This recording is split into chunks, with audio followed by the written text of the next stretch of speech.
இந்த சிலம்பு கலைங்கிறது தமிழகத்தினுடைய பாரம்பரிய தற்காப்பு கலையாகும். பழைய காலத்தில் இருக்கக்கூடிய மன்னர்கள் இந்த இந்த போர்க்கலையை வச்சு தான் இங்கே இந்த நாட்டை ஆண்டுட்டு இருந்திருக்காங்க. அதில் இந்த இந்த இந்த இந்த வீர கலையினுடைய சிலம்பம், குறுவடி, நெடுங்கம்பு, வாள், ஈட்டி, சுருள்வாள், வெட்டுவாள், வீச்சுவாள், கைப்போர், களரி, இத்தனை போர்க்கலைகளும் நம்மளுடைய தமிழகத்தில் இருக்குது. எனக்கு இந்த கலையை கற்றுக்கணுங்கிற ஆர்வத்தில் 11 வயசுலேருந்து 20 வயசு வரைக்கும் நான் என்னுடைய ஊரில், சொந்த ஊரில் நான் கற்றுக்கிட்டேன். சொந்த ஊர் கொளிஞ்சாம்பாறை, பாலக்காடு கொளிஞ்சாம்பாறையில் நான் கற்றுக்கிட்டேன். அங்கே நான் கொடுக்குற பயிற்சிகளில் அந்த காலகட்டங்களில் குஸ்தி இருந்தது, காட்டா குஸ்தி. அதுக்கு எல்லாமே தயார் பண்ணியிருக்கிறேன். நான் இங்கேருந்து ஒரு 15 பசங்களோடு நான் கோயம்புத்தூருக்கு உள்ளே போகும்போது அங்கே இருக்கிறவங்க என்னை பார்த்து சிரிப்பாங்க. சின்ன பையன் இவனெல்லாம் ஒரு வாத்தியாரா அப்படின்னு சொல்ல காலங்கள்லாம் உண்டு.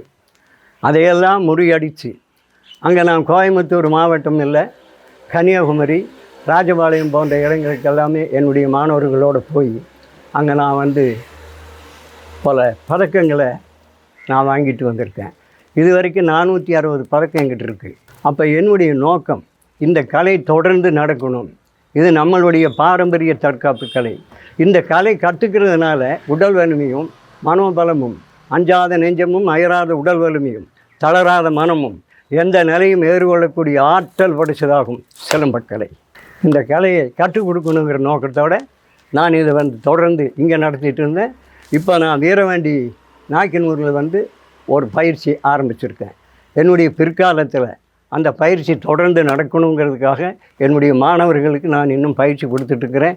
நீங்கள் இதை செய்யணும்னு சொல்லி அவங்களுக்கு நான் சொல்லிகிட்ருக்கிறேன். இன்னும் பயிற்சி கொடுக்குறேன். இது வரைக்கும் 50,000 குழந்தைகளுக்கு நான் பயிற்சி கொடுத்துருக்கேன். அந்த காலத்தில் தற்காப்பு கலையை கற்றுக்கக்கூடிய ஆர்வங்கள் இருந்தது. இப்போ இந்த அளவுக்கு ஆர்வம் அப்போ இல்லை. ஆனால் அப்போ வந்தவன் 10 பேர் வந்திருந்தாலும் கடைசி வரைக்கும் நின்று எவ்வளவு கஷ்டமான வேலையை கொடுத்தாலும் செஞ்சு செயல்பட்டு வந்தான். நான் இங்கே இங்கே பயிற்சிக்கு வர்றவங்களை சும்மா நின்று சிலம்பன் சுத்தருக்கெல்லாம் ஒத்துக்க மாட்டேன். இங்கே உடற்பயிற்சி, அதுக்கு பிறகு களரி, அப்புறம் கைப்போர், அதுக்கு பிறகு சிலம்பம், இதையெல்லாம் இப்படி பண்ணி தான் சிலம்பத்துக்கிட்ட வருவேன். சிலம்பத்துக்குள்ளேயும் 1லிருந்து வீச்சு ஆரம்பித்து கொண்டு போவேன். அதில் 16 வகையான 32 வகையான சுவடுகள் இருக்குது சிலம்பத்துக்குள்ளே. அதில் போர் தனியாக இருக்குது. அது அலங்கார சிலம்பம் எல்லாருக்குமே கற்றுக் கொடுப்பாங்க. அது வரைக்கும் நிற்கிறாங்க.